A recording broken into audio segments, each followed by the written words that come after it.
If you want to know how to make your drawings go from this to this in just a couple of days, then make sure to keep watching this video where I draw for Inktober for every single day to improve my art. If you don't know what Inktober is a challenge for all artists around the world, beginner or experienced, where we post either a picture or a video of an ink drawing for every day of Inktober. Now, you can either do it randomly or you can follow the same list I've been following for years. I also have a playlist on my channel where I did Inktober for 2021, 2022 and 2023. So if you're still trying to improve your art like I did, you can also follow lots of tutorials on my channel. Inktober day 27. The dinosaur on the list for today is the Archaeopteryx.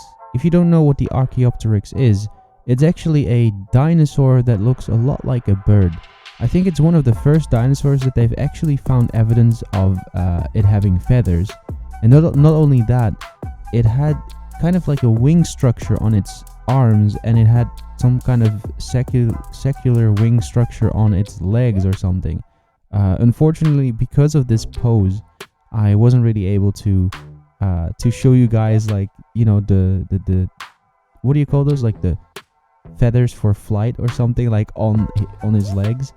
But I mean, I think you kind of get the idea, because it had pretty long arms and a lot of feathers on those arms, and I think that this dinosaur would have used trees to like glide, just like sugar squirrels. I'm not sure if sugar squirrels are the kind of species that glides in between trees, but I think they are.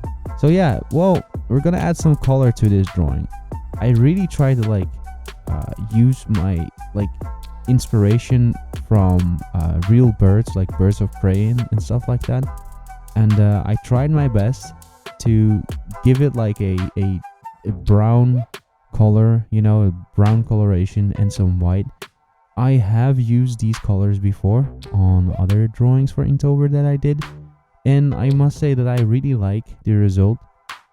I do think that this drawing is a little messy compared to, you know, most of my drawings. But again, I tried to make this drawing, like, I tried to do it as fast as I could. And of course, you're gonna have to sacrifice some things if you're gonna try to do it faster. But by doing it faster, you actually get more opportunities to draw more things, you know, and it will help you to improve faster. So I would recommend for all of you guys to, for example, if you usually make a drawing in an hour, then just do it in 30 minutes. If you are usually somebody that draws 30 minutes, then try to make the same thing that you usually draw in about 15 minutes. That way you improve way faster, and eventually if you're gonna actually spend the right amount of time on your drawing, like for example like an hour or 2 hours, you're actually gonna see a lot of improvement. So what do you guys think of this drawing and the video? Let me know in the comments below.